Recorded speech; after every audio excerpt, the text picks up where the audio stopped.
Hi everyone, this is Coach Christy from CrossFit Mokina bringing you our hero workout for Saturday, May 9th, 2020. It is Hero WOD Crain. Just a reminder, today is the last day to finish the weekly challenge, so make sure you register in Tribe, complete those 3 swift rounds, and get your score recorded. There are going to be 2 versions of today's workout. This is a hero workout created by CrossFit headquarters. So I am going to explain the workout as is, but then I will also provide all of the at-home modifications. Before we get started, I would like to read the information regarding our hero today. So again, this is called Hero WOD Crain. Officer Michael Freight Crain of Beaumont, California, unfortunately died February 7th, 2013, when he was fatally injured by gunfire in an apparent ambush while on patrol. A former U.S. Marine Corps sergeant, the 34-year-old had been with the Riverside Police Department for 11 years, assigned to field operations and the SWAT team. He is survived by his wife, Regina, and son, Ian, and daughter, Caitlin. So again, today we are doing Hero WOD Crain. So let's take a look at CrossFit headquarters workout as well as the version we are going to do. The warm-up we're going to start with today, we're going to do a 5-minute AMRAP of body weight movements. We are going to do 10 leg swings, 10 push-ups, 10 box jumps or step-ups, 10 arm circles, and then a calf stretch, going through that list over and over for 5 minutes. Then we are going to start incorporating some light weight. We're going to do a 5-minute AMRAP of 10 deadlifts, either with a barbell, kettlebell, or dumbbell, 10 clean and jerks with a barbell, kettlebell, or dumbbell, and then we start to get a little fancy. We can do skull crushers with a dumbbell or kettlebell, or we can do pull-ups depending on the equipment we have. Then, depending on the equipment we have, we can do 10 goblet squats or 10 wall balls. After that, we do need to do a bit of some measuring. We are going to measure the run in the workout. The workout has multiple 50-yard runs. That takes approximately 30 seconds. So you want to mark that out before we start. Run out for 15 seconds, mark that distance, and then come back. So you want to measure out that run before we begin, and then we are going to work up to our WOD weight. So the WOD as is by CrossFit.com.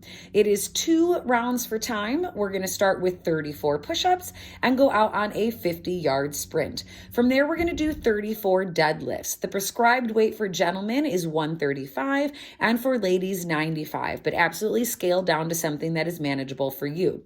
Then we head out on another 50-yard sprint, and then we do 34 box jumps. The height for gentlemen is 24 inches. The height for the ladies is 20. Head out on another 50-yard sprint, and once you get back, we're going to change the weight on the barbell if you have one, and we're going to do 34 clean and jerks. Prescribed weight for gentlemen is 95, and for ladies is 65. Then we head out on another 50-yard sprint. From there, we do 34 wall balls. The weight for gentlemen, a 20-pound wall ball, and the ladies 14. Again, scale down as necessary. We do another 50-yard sprint. Once we get back, we do 34 pull-ups and finish the list with another 50-yard sprint. But again, let me reiterate, it is 2 rounds for time. So then we go back to the top of the list and we do it again. Notice how I have the workout side by side. The at-home modifications are parallel to the object or to the movement. So regardless of your equipment, everyone's going to open with 34 push-ups and then go on that sprint. If you do not have a barbell, after that for the at-home version, we will do 50. Notice the reps increase, 50 kettlebell or dumbbell deadlifts. Another sprint, come in and do 34 step-ups if you do not have a box to safely jump on. After that next sprint, it's then going to be 50 clean and jerks with a kettlebell or dumbbell, 25 on each arm. We'll do another sprint, and then if you do not have a wall ball, it's going to be 34 goblet squats with your kettlebell or dumbbell. After that next sprint, it will be 34 skull crushers with your kettlebell or dumbbell, and then the final sprint, again going through the list twice. So as much as possible, let's do the CrossFit.com version of the workout and only do the at-home version if there is equipment that you do not have. So to start the demo, the warm-up is a 5-minute AMRAP. We are going to start with 10 leg swings. Keeping my torso tall, I want to swing my leg forward and backwards, and I want to swing my legs side to side. I want to do 10 both ways with each leg. Then I'm going to come down to the floor for push-ups. Hands are going to go underneath my shoulders, elbows track back along the ribs till my chest touches the floor, and then I come up to full extension. We can fight to come down and roll up if we need to, or we can even roll down and roll up. Full range of motion is chest to the floor, and then full extension with the arms at the top. Then we're going to modify based on our equipment. If you have a box, we're going to do 10 box jumps. Tiny little dip, swing my arms for momentum, land on top of the box, and full hip extension at the top. As you can see, I have a chair, so I'm going to do the at-home modification. I'm going to do step-ups. I want to alternate my lead leg and make sure I hit full hip extension at the top. So if you do not have a box, the at-home modification is going to be step-ups. From there, we're going to do arm circles. Let's do those forward and backwards, 10 arm circles each way, and then we will stretch out our calves. I'm simply going to push my heel into the floor, or you can go up to any surface, the wall, the house, bring your toe nice and high and put it against that surface to stretch out your calves, since there is quite a bit of running. So we're going to go through that list over and over for 5 minutes. Then we go into our lightweight. If you have a barbell, we want to stay empty barbell for this part, or you can use your kettlebell or dumbbell.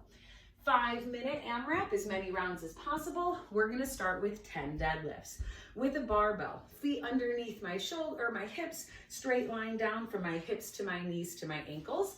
My back is going to be flat. My weight is going to be in my heels. I want to keep that bar tracking along the body as I stand to full hip extension, and then push the hips back as I ascend down to that mid-shin position. So back flat, hips and shoulders rising at the same time, 10 deadlifts with our empty bar. Or you can use your kettlebell or dumbbell.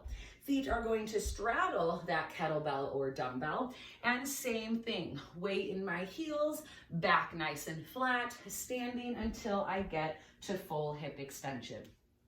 From there, we have clean and jerks. This is 2 separate movements, a clean and the jerk. For the clean, my feet are going to be narrow, again, straight line down from my hips to my knees to my ankles.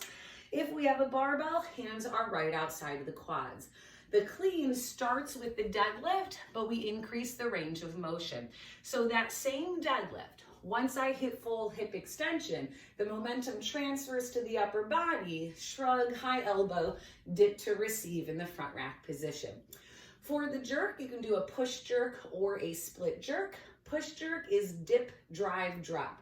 I dip, I drive up on the bar and drop underneath it to catch it overhead. That split jerk, I dip and split, keep the bar overhead until I come back to the feet underneath the body. So from the profile, I do the clean, so deadlift, shrug, high elbow, dip to receive, and then a jerk. I'm going to do a push jerk, dip, drive, drop, and then stand tall. That would be 1 clean and jerk. You can also do the same thing with your kettlebell or dumbbell. Again, I'm going to straddle the kettlebell or dumbbell, but the mechanics are the same. I'm going to deadlift. I'm going to shrug, high elbow, and dip to receive. For that jerk, I can do a push jerk or a split jerk. If I do a split jerk, dip and split, and then keep that kettlebell or dumbbell overhead until my feet come back below me. From another angle, I'm going to deadlift, shrug, high elbow, and dip to receive. This time I'll do a push jerk, dip, drive, drop, and then stand tall. If we're using a kettlebell or dumbbell, we want to make sure we warm up both sides of the body. After that, we are going to do skull crushers or pull-ups. I do not have a pull-up rig in this room, so I cannot demo the pull-ups, but for those of you that have pull-ups, you can do strict, you can do kipping pull-ups, or you can absolutely do butterfly pull-ups, whichever is best for you. For those skull crushers, I'm gonna lay down on the floor with my kettlebell or dumbbell. It's exactly what it sounds like. I'm going to hinge at the elbows, keeping my elbows pointing straight towards the ceiling, bring the kettlebell or dumbbell down towards the forehead, and then fully extend. What I want to avoid, do not let it pull you down. Try to keep those elbows and triceps in the same position as you go through those skull crushers. So you can do pull-ups or you can do skull crushers. From there, you have more options. We can do wall balls or we can do goblet squats. For those of you that have a wall ball, we are going to hold the wall ball in our front rack position. Now, I can't demo in this room because my ceiling is not high enough, but holding the med ball in the front rack position, I'm gonna do a full squat, and then when I throw, aim for my target. Full squat, aim. Full squat, and aim. Gentlemen, it's a 20-pound med ball. Ladies, a 14-pound med ball if you can. Gentlemen, we are aiming for a 10-foot target. Ladies, we're aiming for a 9-foot target. If you don't have a med ball, we're gonna do goblet squats instead. Holding my kettlebell or dumbbell in front of me, so I'm in the front rack position, I'm gonna do that same squat and then stand. I'm gonna do a squat and then stand. From another angle, feet are underneath my shoulders. I'm pushing back to get my weight in my heels and full hip extension at the top. So med balls, or I lied, wall balls or goblet squats. We're gonna go through that list over and over for 5 minutes. Then, as I mentioned, we want to mark out our 50-yard run. That's gonna be approximately 15 seconds one way and 15 seconds back. Let's be honest, as we get tired, it may take a little bit longer, but we wanna keep that distance legit. So we wanna measure it while we're fresh. So ready, set, go. Give yourself a decent effort. Go out for 15 seconds, mark a landmark, and then we can turn around and come back. Again, if we are going to be biking, we always double everything. So let's do 30 seconds each way. From there, we're going to work up to the weight in the workout. As I mentioned, CrossFit.com has prescribed weights, but please scale down to what is appropriate for you. The deadlift weight, according to CrossFit.com, is 135 for gentlemen, 95 for ladies. That clean and jerk weight is 95 for gentlemen, 65 for ladies. So you will go lighter. So let's say you do 85 pounds for your deadlift. I would go down to about 45 or 50 pounds for those clean and jerk. So your deadlift can be heavier, the clean and jerk, because it's a larger range of motion and coming overhead, that is going to be lighter. So the deadlift is heavier, the clean and jerk is lighter. So let's talk about the workout again. We've already demoed everything. It's gonna be 2 rounds for time. Regardless of equipment, everyone is going to start with 34 push-ups, and then you're gonna head out on your 50-meter run. Once you come back, you will either do 34 deadlifts with your barbell, or you will do 50 deadlifts with your kettlebell or dumbbell. Head out on another run. Once you come back, lighten your barbell, 34 clean and jerks with the barbell, or 50, 25 on each arm of those clean and jerks if you're using a kettlebell or dumbbell. We're gonna go out on a sprint. Ooh, the box jumps actually come before that. Go out on your sprint. Once you come back, either 34 box jumps or step ups. Then once you come back, it is our clean and jerks. So the first movement is push-ups, then deadlifts, then box jumps or step ups, then our clean and jerks. After the clean and jerks and our run, we will do 50 of those wall balls, or hold your kettlebell or dumbbell in front of you, and we have those 34 goblet squats. So 34 wall balls or 34 goblet squats. Then we'll head out on another sprint, and again, depending on equipment, it is 34 pull-ups, or we lay down on the floor and we do 34 skull crushers. We go out on an additional run, and then imagine that, we go through the entire list one more time. So back up to the top. We're going to do those 34 push-ups, run, deadlifts, run, box jumps, run, clean and jerks, run, wall balls, run, pull-ups, run, and then you are done. So let's make sure we get our scores recorded online. Make sure you sign up for that weekly challenge in Tribe and finish that mini workout as well. Good luck, everybody.